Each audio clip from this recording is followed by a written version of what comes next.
सुना मैंने क्या कहा था? आपने सुना है? बिना सुने क्यों बोल रहे हो? सुनी नहीं बातों में क्यों बोल रहे हो? पहले जाके सुनिए। ऐसा है कि मैंने अकेला नहीं सुना है, हिंदुस्तान की पूरी जनता ने सुना है। कुछ समझने की कोशिश करो। महात्मा गांधी का नाम लेकर के दुकानदारी ज्यादा दिन तक नहीं चल सकती है, याद रख लेना। ये बात का सरकार गिराने निकले थे। क्या है दुकानदारी? क्या होता है ये?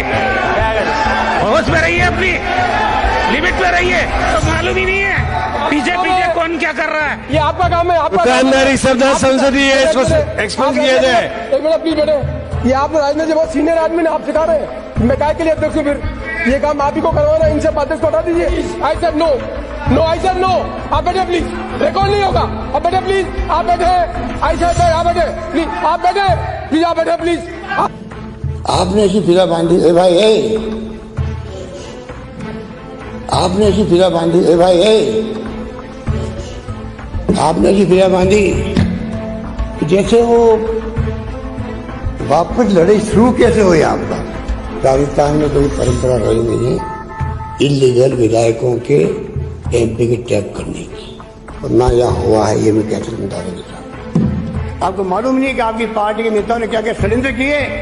या तो जानकारी नहीं है आपको, और जानकारी है आपको तो आप जान दूर करके आप उनके पार्ट और पार्सल हैं। आप मिलकर के हमारी सरकार को टॉप करने के लिए पूरा प्रयास कर रहे थे। उसमें आपको बहुत बड़ा झटका लगा, तब वो एक हो गए।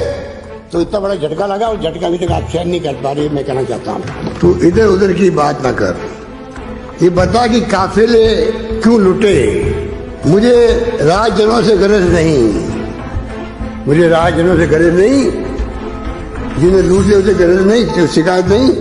तेरी रहबरी का सवाल है। जो नेता बना फिरता है उनका सवाल है, तुम्हारा और हमारे माननीय आमिर जाने वाले सदस्य के, तुम दोनों का और एक केंद्रीय मंत्री का।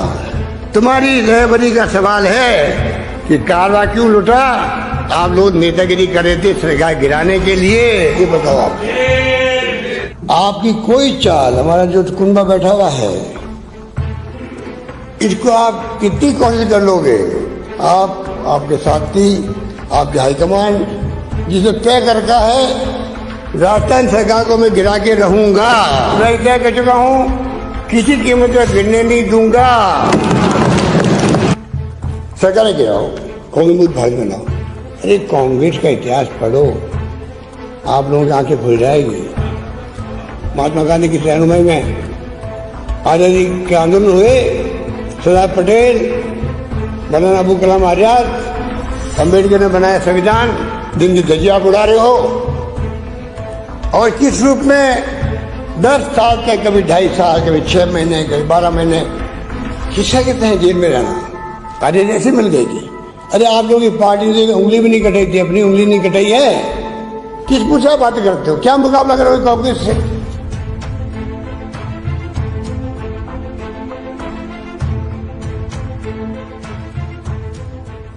अध्यक्ष जी, जब आपने मेरी सीट में बदलाव किया, मैं सुबह 11:15 बजे हाउस के अंदर आया और सीट को यहां पर पाया। मैं बहुत लंबा इंटरवेंशन नहीं करना चाहता हूं, लेकिन पहले जब मैं वहां बैठता था तो सुरक्षित था, सरकार का हिस्सा था। फिर मैंने सोचा कि अध्यक्ष महोदय ने और हमारे चीफ विप साहब ने मेरी सीट यहां पर क्यों रखी है। 2 मिनट मैंने सोचा और फिर देखा कि यह सरहद है, पक्ष है, विपक्ष है, और सरहद पर किसको भेजा जाता है? सबसे मजबूत योद्धा को भेजा जाता है।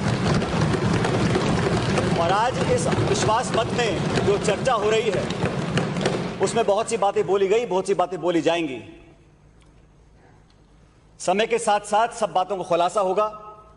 आज मैं भाषण देने के लिए खड़ा नहीं हुआ हूं अध्यक्ष महोदय, लेकिन मैं इतना कहना चाहता हूं, जो कुछ कहना था, सुनना था, चाहे मैं हूं चाहे मेरा कोई साथी हो, हम लोगों ने जिस डॉक्टर के पास अपने मर्ज को बताना था वो बता दिया।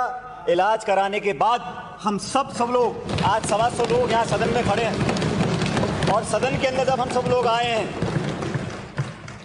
तो कहने सुनने वाली बातों को परे हटकर आज वास्तविकता पर ध्यान देना पड़ेगा।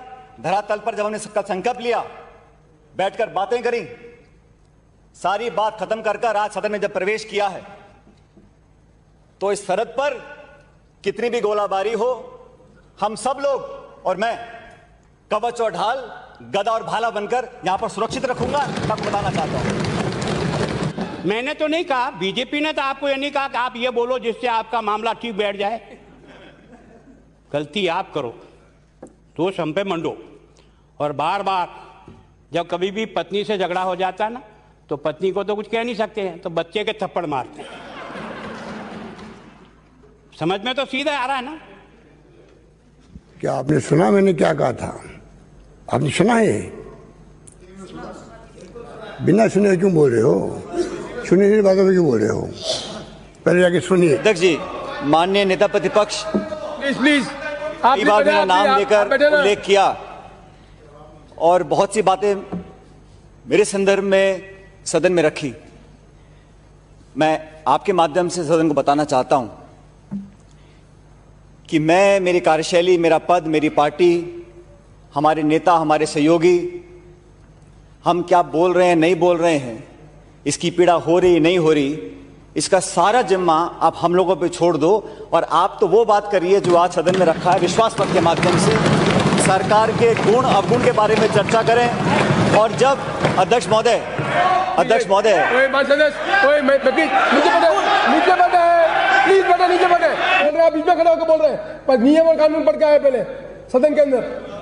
अध्यक्ष जी, मेरी कोई इच्छा बार बार किसी के भाषण को इंटरप्ट करने की नहीं है, लेकिन बार बार जब मेरा नाम लिया जा रहा है तो मैं समझता हूं मैं दायित्व बनता है, क्योंकि सदन के बाहर जो कहा या नहीं किया। अध्यक्ष जी, मैंने नेता प्रतिपक्ष के यील्ड होने के बाद अपनी बात को रखा और मैं इस सदन को बताना चाहता हूं कि जो कहा नहीं कहा, जिसकी पीड़ा होनी नहीं होनी चाहिए, वो मेरे पर निर्भर करता है।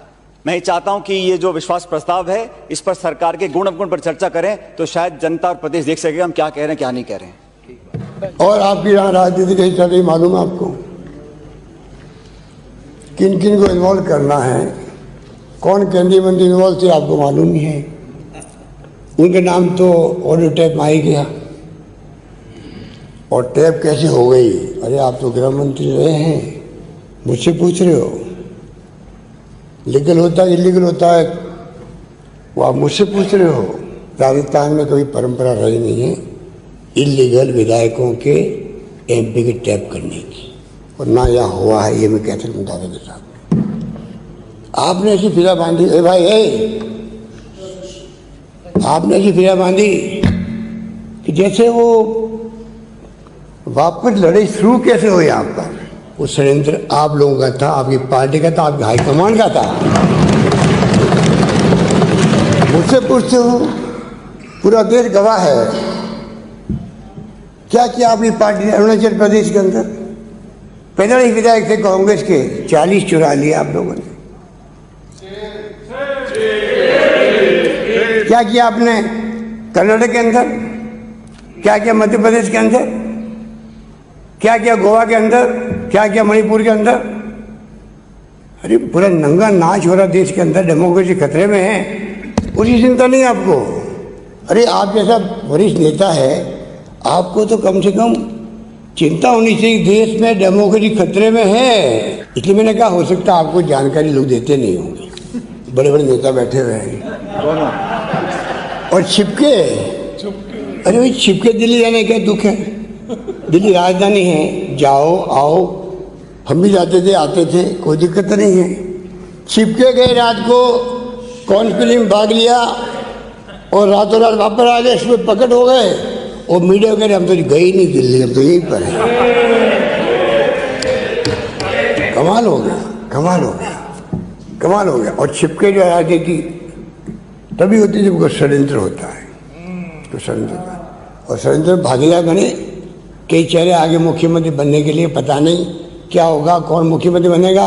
वसुंधरा जी का कैसे प्रतिस्पर्धा करने का मौका अच्छा मिला है। हाईकमान भी जो सुनते हम लोग, मुझे तो आप लोगों ने मौका दिया नहीं इनसे बातचीत करने का। ऐसे एडवाइजर इनको मिल गए 2004 के अंदर ही। अरे मैं वो व्यक्ति था जब शेखावत साहब चुनाव हारे 32 पे आ गए थे, हम तो 21 पे आए, अच्छी बात सबको मालूम है। वो 32 पे आ गए थे, मुख्यमंत्री थे तीसरी बार, और मैं 156 लेके आया था राजस्थान का। हमने कभी घमंड नहीं किया, मैं खुद गया उनके घर पे। सम्मानित नेता पद पे कहना चाहूँगा, आपकी कोई चाल, हमारा जो कुनबा बैठा हुआ है, इसको आप कितनी कोशिश कर लोगे, आप, आपके साथी, आपके हाईकमान जिसे तय कर रखा है, राजस्थान सरकार को मैं गिरा के रहूंगा, और मैं तय कर चुका हूं, किसी कीमत पर गिरने नहीं दूंगा।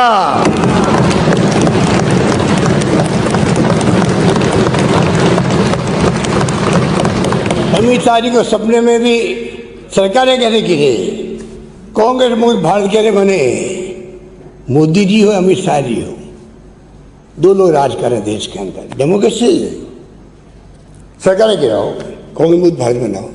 अरे कांग्रेस का इतिहास पढ़ो, आप लोगों की आंखें खुल जाएगी, आंखें खुल जाएगी। कितना त्याग बलिदान, किसे कहते हैं 10-10 साल तक जेलों में बंद रहना, 10-10 साल तक जेलों में बंद रहे पंडित नेहरू, महात्मा गांधी की रहनुमाई में आज़ादी के आंदोलन हुए, सरदार पटेल, मौलाना अबुल कलाम आजाद, अम्बेडकर ने बनाया संविधान, दिन की धज्जियां आप उड़ा रहे हो, और किस रूप में 10 साल तक, कभी 2.5 साल, कभी 6 महीने, कभी 12 महीने, किसका कहते हैं जेल में रहना, अरे जैसे मिल गई कि अरे आप लोगों की पार्टी से उंगली भी नहीं कटाई थी, अपनी उंगली नहीं कटाई है, किस पूछा बातें करते हो, क्या मुकाबला करोगे कांग्रेस से?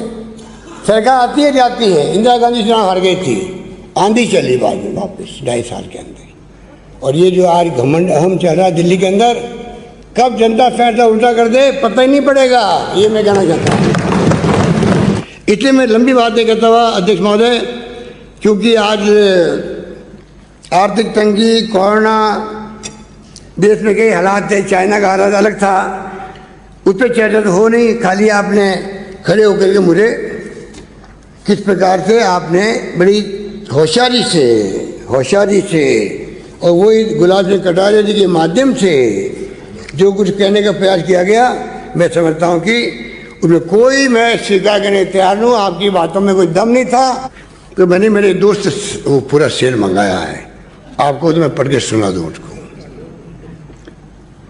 वो शेर पूरा ये है, तू इधर उधर की बात ना कर, ये बता कि काफिले क्यों लुटे, मुझे राजजनों से गरज नहीं, मुझे राजजनों से गरज नहीं, जिन्हें लूट लिया उसे गरज नहीं, शिकायत नहीं, तेरी रहबरी का सवाल है, तेरी रहबरी का सवाल है, तू जो नेता बना फिरता है उसका सवाल है, तुम्हारा और हमारे माननीय आमिर जाने वाले सदस्य के, तुम दोनों का और एक केंद्रीय मंत्री का, तुम्हारी रहबरी का सवाल है कि कारवा क्यों लुटा, आप लोग नेतागिरी कर रहे थे सरकार गिराने के लिए, ये बताओ आप।